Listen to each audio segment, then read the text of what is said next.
right, so you've built your matrix, embraced context screening, and now it's time to tackle a key piece of the puzzle, and that's applicant disputes. When an applicant challenges a background report, it's not your headache, it's the screening company's. But you need to know the rules to keep things fair, compliant, and drama-free. We're going to dive deep into what disputes are, how to handle them, and why respect is your superpower here. This is where you shine as a fair and savvy decision maker. All right, let's start with the basics. What's a dispute? It's when an applicant says, hey, this report is wrong. Maybe they claim a record isn't theirs, or it was supposed to be expunged, or isn't what their lawyer promised. Disputes don't happen often, actually less than 5% of reports based on industry stats. But when they do, many are legit. I've seen applicants raise valid concerns, a court error, a misidentified record, or a dismissed charge still showing up. Your job as an employer, do nothing until the dispute runs its course. Jumping the gun risks losing a great candidate. Someone thought that was going to be a good person to hire, right? So respect their challenge because it's good for your brand, and frankly, it's good for humanity. Now let's talk about compliance. Disputes are the background screening company's responsibility under the Fair Credit Reporting Act. Now here's what CRAs, like my company, must do. First is to investigate promptly. We actually have 30 days to verify the disputed info per the FCRA Section 611. We recheck primary sources, county courts, state records, whatever it is, to confirm the accuracy of the information put on the report. Second, we correct or delete it. If the record's wrong, we fix it or remove it. If it's correct, we confirm it with proof. And then we notify the applicant. We inform them of the outcome, including any corrections, and provide a copy of the updated report. All right? A fast turnaround isn't required, but it's awesome when it's done. In my company, our dispute resolution is well under 24 hours on average, and that's lightning fast. If it's trickier, like a messy court error, we'll tell you up front if it'll take longer. In your role, stay out of it during the dispute. Don't reject the applicant yet if you can. Let us do our job. A significant chunk of disputes, around 40% of them, in our experience, are actually valid, like a court failing to update a dismissal. If you act too soon, you could ditch a great employee. So here's where it gets messy.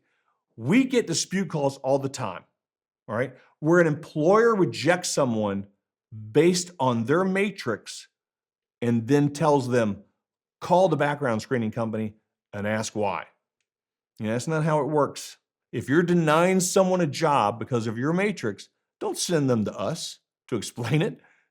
Tell them clearly, this record didn't meet our hiring policy. If they say it's inaccurate, then point them to our dispute process. For example, we hear, my lawyer said that was off my record, or that's supposed to be removed. Often it's a court's mistake or an overpromising lawyer. We verify everything before it goes on a report, so if it's there, it's from the source. But we'll reinvestigate it to confirm it. Don't make the applicant chase answers. Give them clarity and let us handle the disputes.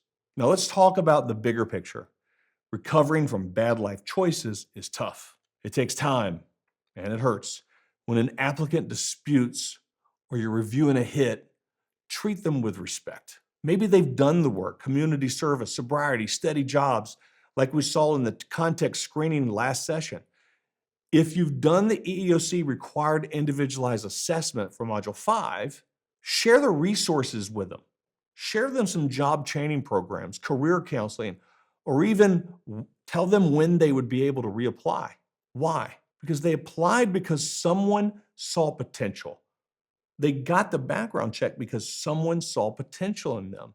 So respecting them builds your brand and keeps things human. Let's talk about adverse action letters real quickly. They're your responsibility, not the screeners.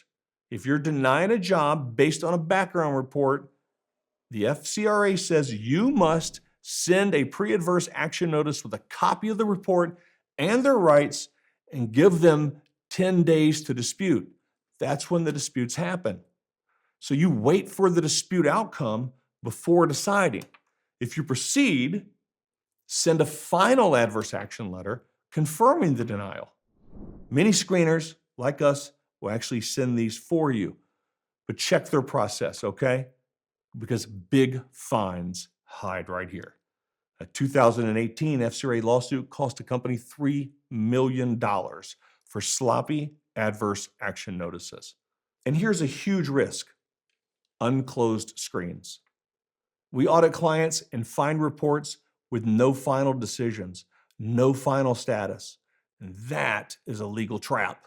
One client had recruiters skipping the reject button, canceling applications based on reports without notices. I mean, that is lawsuit bait. Ensure every screen has a final action: approved, declined, or applicant abandoned, to dodge those risks. These disputes are rare, but they're real, and they're the screener's job, not yours. Know the FCA rules, respect the applicants, and nail the adverse action process.